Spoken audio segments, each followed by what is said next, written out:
Evolution has been the catalyst of what we have seen happen in culture, and not only does it have extreme implications, but evolution will further the deterioration of America and the rest of the world if Christians do not act now. What in heaven's name are you talking about?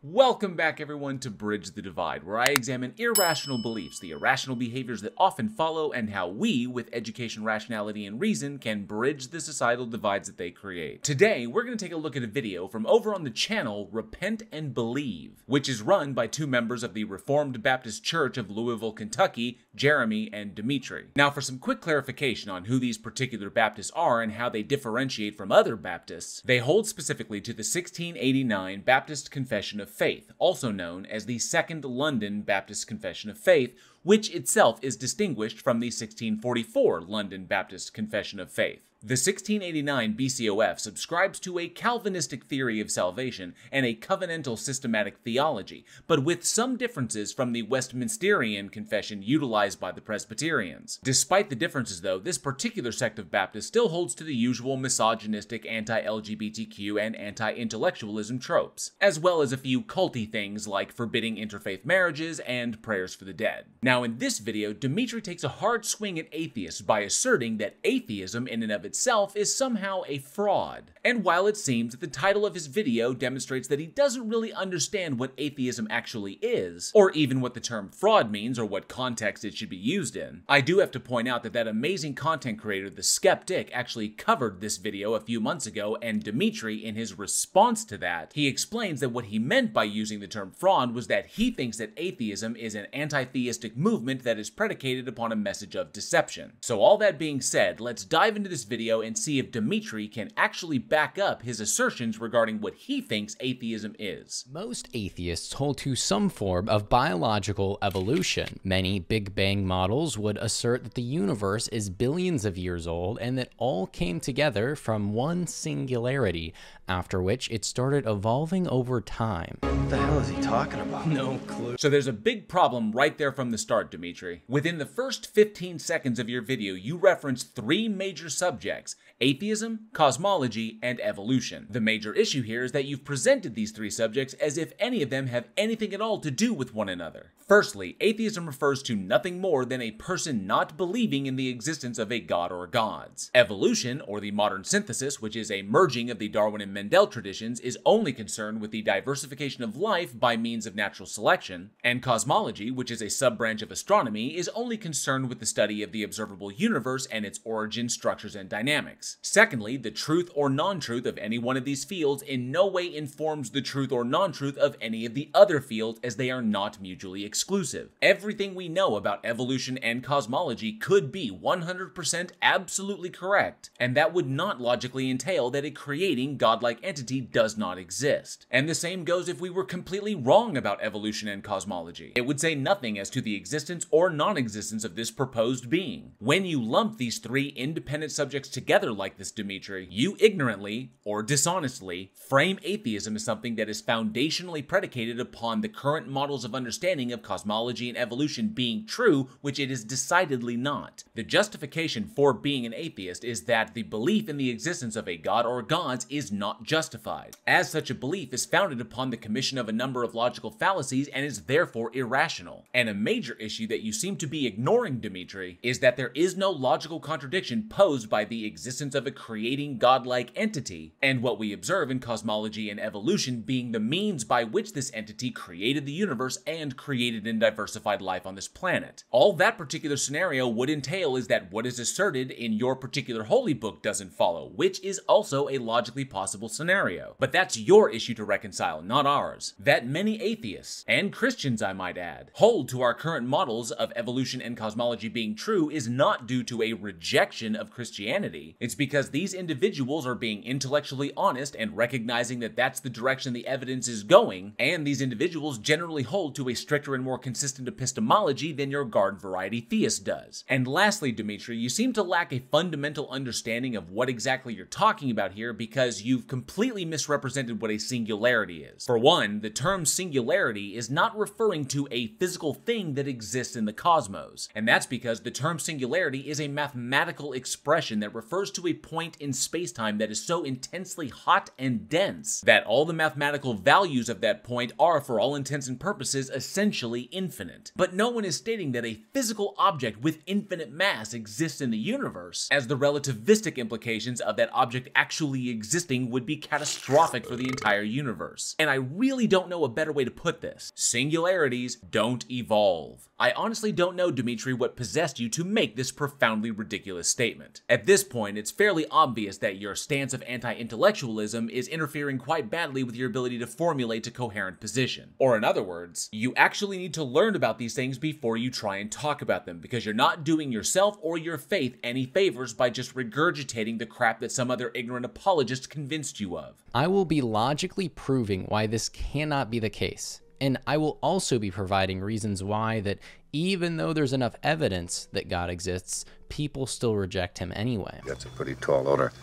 You're gonna have to give me a couple of days on that one. So by that implication, you're not only going to demonstrate that your God exists, but also that your God is logically incompatible with cosmology and evolution, despite the mountains of evidence and predictive models that demonstrate the truth of those fields, and that you're going to demonstrate, presumably with evidence, that our current cosmological and evolutionary models are completely incorrect. And on top of that, you're going to demonstrate how you know that all atheists, and presumably all other non-Christian faiths, are all just lying to themselves about their own mental states. I won't lie to you, Demitri, but that is a Bloodborne level challenge that you've set for yourself.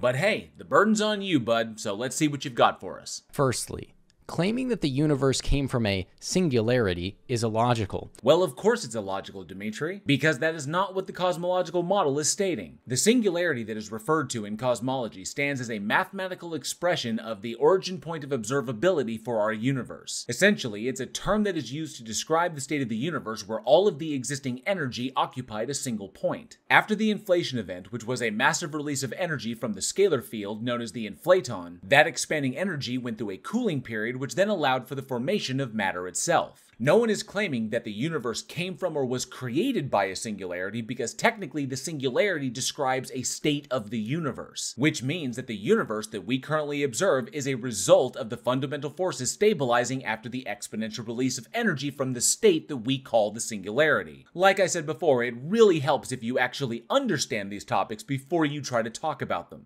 Since a singularity can create nothing at all. Which again is not what is being claimed. Since it is a singularity and is not intelligent. Which of course is irrelevant because you implying that the universe was created by something is also not something that you can demonstrate to be the case. What we have observed thus far is that the universe we occupy is a result of natural forces. You meanwhile have no evidence to support the claim that the universe was created by anything. So really this is just you dishonestly using specific terminology in order to smuggle your God into the equation.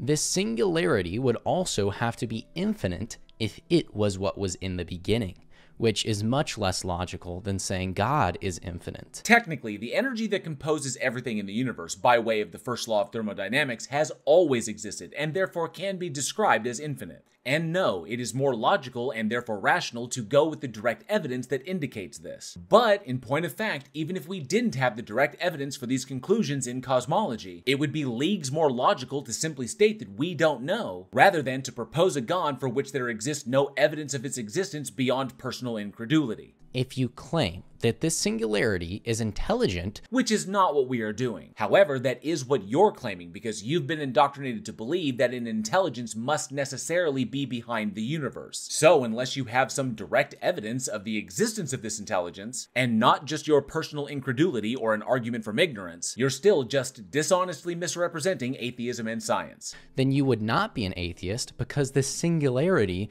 would be your higher power. And that's just a non sequitur because even if an atheist believed that there was in fact an intelligence behind the universe, it doesn't follow that that atheist also thinks that that intelligence is a god. And this is also a false equivalence, Demitri, because designating something as a higher power does not necessarily equate to that thing being classified as a god or even something worthy of worship or respect. Technically, the United States government presents a higher power and authority than me, and that certainly doesn't mean it's a god.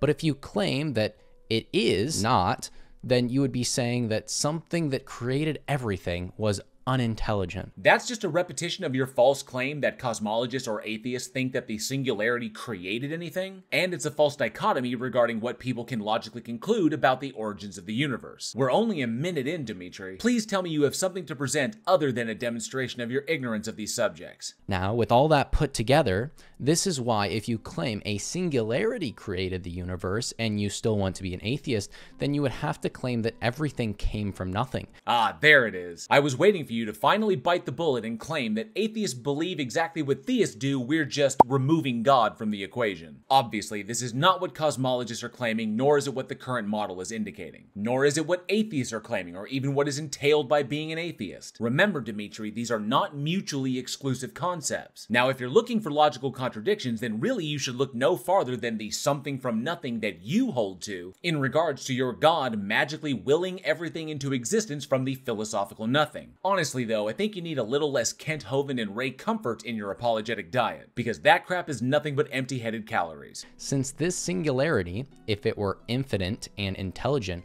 would be a god. That's how you happen to be defining it. Since we know that's not generally what anyone who is an atheist, simply by virtue of being an atheist, is claiming about the origin of the universe, then the burden of proof for this claim of an existing intelligence is still on you. So please provide the evidence that you promised us at the start. The problem with the universe being created by nothing, however, is that if the universe came from nothing, why do we have such order? You know what? I have no idea what the hell I'm saying. I just thought it would make me sound cool.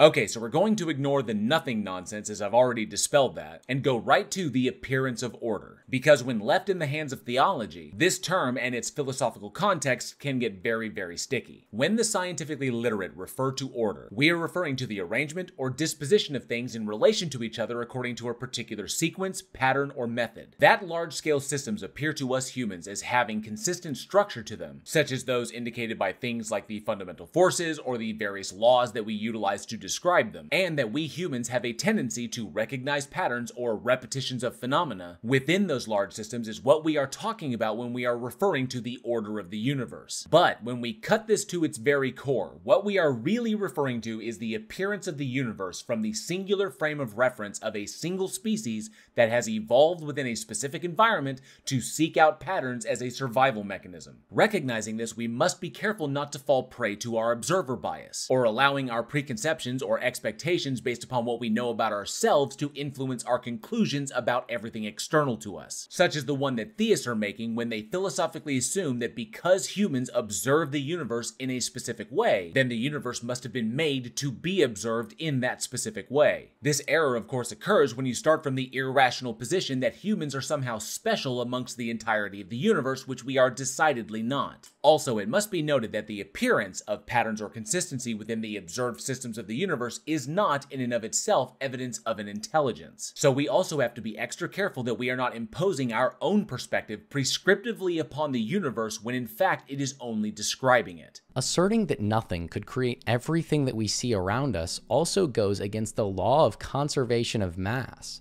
which claims that matter is not created or destroyed. What has that got to do with it? Once again, something from nothing is not what anyone other than theists are claiming. And you left off some pretty important bits there, Demitri. I'm gonna have to science the shit out of this. Lavoisier's law of conservation of mass, or principle of mass conversion, states that mass is neither created nor destroyed in chemical reactions within a system closed off to all transfers of matter and energy. As mass is a fundamental property of matter, and matter is also energy, this is analogous with Clausius's first law of thermodynamics, but only in the context of a closed system. Unfortunately for your example, Demitri, the universe is not a closed system, it's an isolated one, because there is no external environment with which our universe can exchange energy and matter with. But not only is your reference to the conservation of mass not applicable in the face of special relativity, it actually violates your own theistic claim as well. Unless, of course, you're willing to claim that the universe that we exist in actually receives energy and matter from a god that exists external to it, thus making it an open system, which of course would be a huge claim that would demand extraordinary evidence to back it up. Or you think the universe is also your god, which would technically make you a pantheist. Whichever choice you happen to make here, Demitri, you're either once again appealing to magic in order to reconcile the fact that the evidence does not conclude what you believe, or you're just describing the universe and irrationally adding the additional baggage of a god claim in order to justify your egocentric position. Either way, it doesn't look good. Evolution is so often deemed scientific. Seeing as how we've observed it both in the lab and in nature, we can make incredibly accurate predictive models with it, and we've used our understanding of evolution to make virtually every single advancement in animal husbandry, medicine, and agriculture in the past century. We say it's scientific because it is scientific. But it actually goes against the own scientific principles that have been gathered by people throughout time.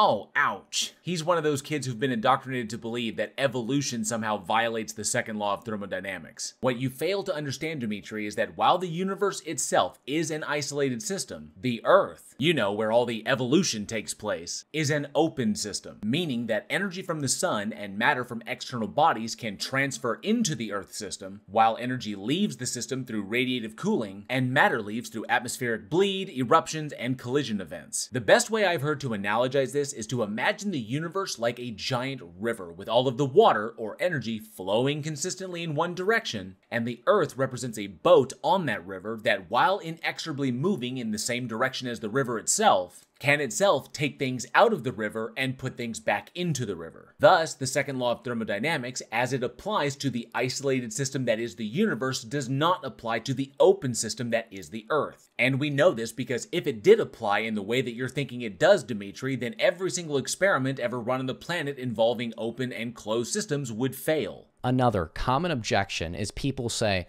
well, doesn't God have to have a creator? Well, that's really just a response to the Kalam cosmological argument. Theists usually just respond to that with special pleading, defining their God as that which exists eternally so as to avoid the entailment that their God is not the greatest thing in existence. And he doesn't, because this is why.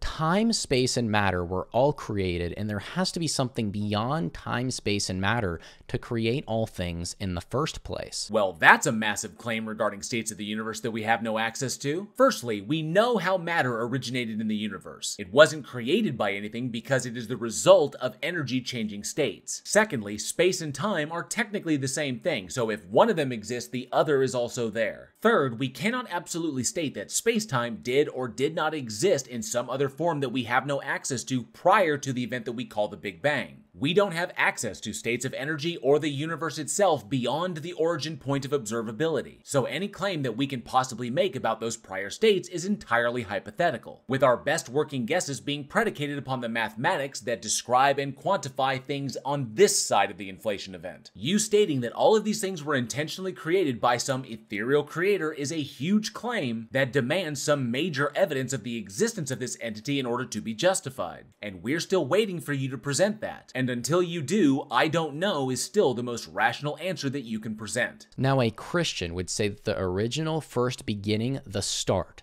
of everything, and the beginning and the end would be God. Which of course would be irrelevant because they can't demonstrate that their God in fact does exist in order to create anything at all. But an atheist would have to default to nothing being the beginning and the end. Incorrect again, as that is a false dichotomy. We can logically posit that something may have existed, but we just don't currently know what that something is or was, as there exists no evidence on this side of observability to indicate what that something is or was. Also, when it comes to atheism, you have really got to stop claiming that it's making cosmological claims, because the two fields have nothing to do with one another. In fact, there is enough evidence to prove that God has to exist, and evolution evolution cannot be true. Okay, finally, here we go. The evidence that not only does a God exist, but it is in fact your God that exists, and that our models of evolution and cosmology are completely false.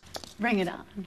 But the reason is this for why people do not believe in him. I'm sorry to break in, but honestly, what the hell is going on with your editing, Demitri? Giving your scripts a bit more thought before you record them should help out with that. John 3:20 says, This went to shit fast. Why am I not surprised that after all of the audacious claims you've made, Demitri, after all of the baseless assertions, logical fallacies, and your total ignorance of scientific concepts, that when it comes for you to finally present your evidence for the existence of your God, you go right to the Bible and fail to realize that your reasoning is entirely circular and therefore logically fallacious. Now we're going to jump ahead a little bit because this next part is just Demitri claiming that atheists reject his God because they just don't want to deal with the moral accountability that comes along with believing that this entity exists. Allow me to make this abundantly clear for you, Demitri. You do not have special access to mine or anyone else's mental states, even if you believe you do just because your book tells you do. Now, speaking only for myself, I personally am interested in knowing as many true things as possible and rejecting as many false things as possible. If a godlike entity in fact existed, then that would be a proposition that I would want to know because it would be a true proposition. Then, knowing that that proposition was true, I would be able to move on to the next question, which would be a matter of whether or not this entity is worthy of worship or even respect. What you presented here, Demitri, is literally the most insipid claim that you could possibly make regarding your position, because all it is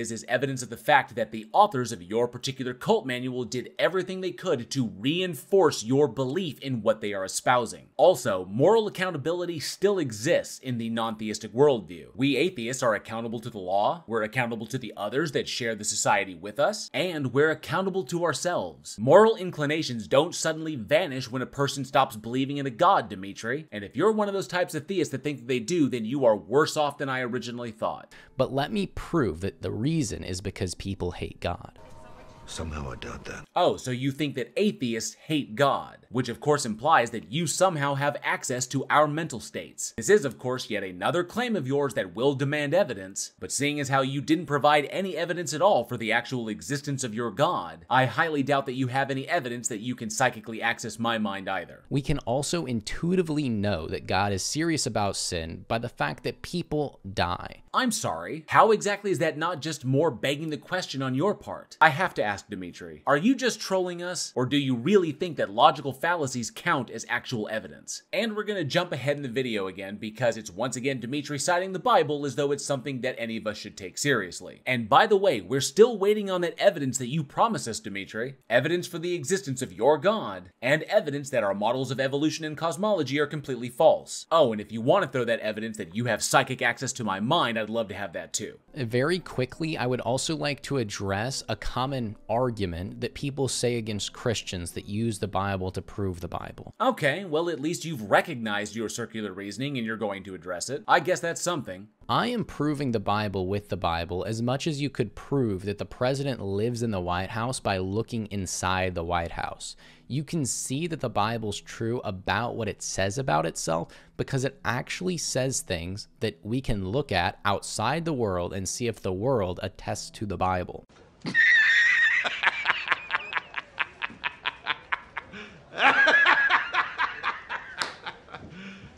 You serious? Dude, that isn't even remotely analogous. I can demonstrate that the White House exists. I can demonstrate that the president exists. I can demonstrate and make predictions about the president in relation to the White House. You cannot demonstrate that your God exists. And just because your book claims that it does, is not evidence that it in fact does. If we were to employ your logic here, Demitri, then we could say that because New York City exists in Spider-Man comics and in reality, then that means Spider-Man exists in reality. Technically, we could also apply that logic to various other holy books in regards to things in reality, like the Quran, the Vedas, or the Egyptian coffin texts. But I seriously doubt that you're going to concede that Allah, Brahman, or Ra could logically exist. Many atheists actually use the existence of death as a reason why God cannot be good or righteous. Excuse me, the fuck did you just say? I honestly don't know where you got that, Demitri. Maybe it's your profoundly warped version of the problem of evil, but I've never heard any atheist ever claim that the fact that things die is evidence that a god exists, or even a reason to not believe in a god, as that would be a non sequitur. Honestly, this jumping instantly from subject to subject in rapid succession may not be the best way for you to present your content because you seem to be starting to come off the rails. However, they use this argument because they do not understand that they are guilty against God and how serious God takes sin. There is no problem of death argument, Demitri. Seriously, what in the hell are you talking about? Because you seem to have completely lost the plot. The other religions of the world, other than Christianity, do not have answers for death that are coherent, that are logical, that make sense. Yes, they do. They acknowledge that things both live and die, usually due to sickness, old age, or some other natural or artificial means. The big thing to remember here is that virtually all other faith systems do not view death as some form of punishment, but as a natural stage in the cycle of life on this planet. One generation dies and gives rise to the next. As far as my research has found, the idea that death is somehow a bad thing, like a form of punishment, is a concept unique to the Abrahamic monotheistic faiths. Also, I have to say that all of this is really just you repeating what you already believe. You still have yet to provide even a single ounce of justification for it. I say this in an attempt to keep you on track because honestly, you are all over the place.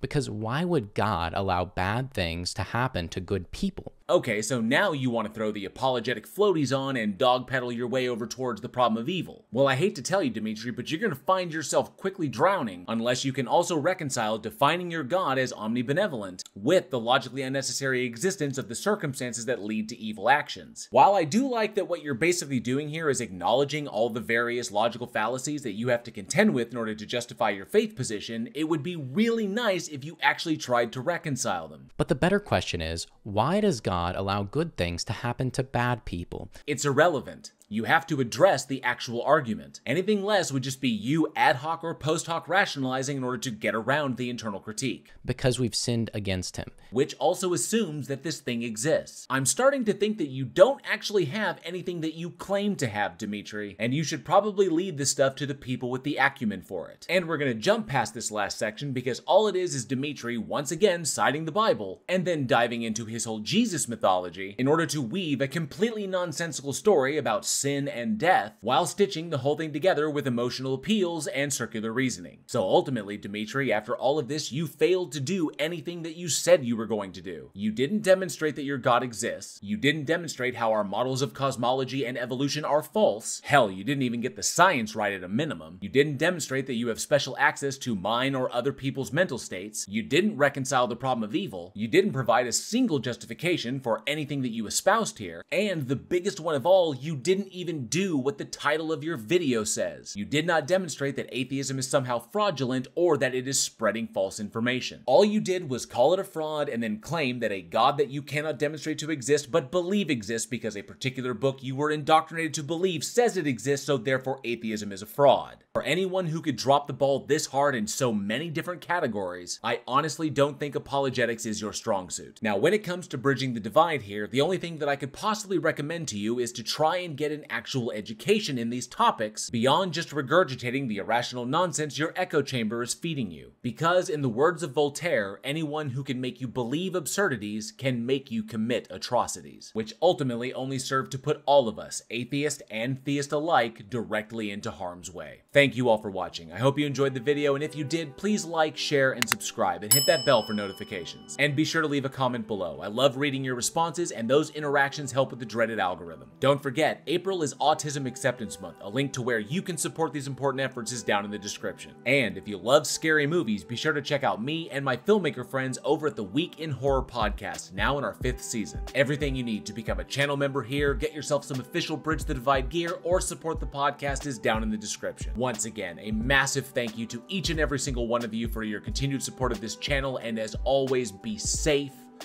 be excellent to each other, and together, we can bridge the divide.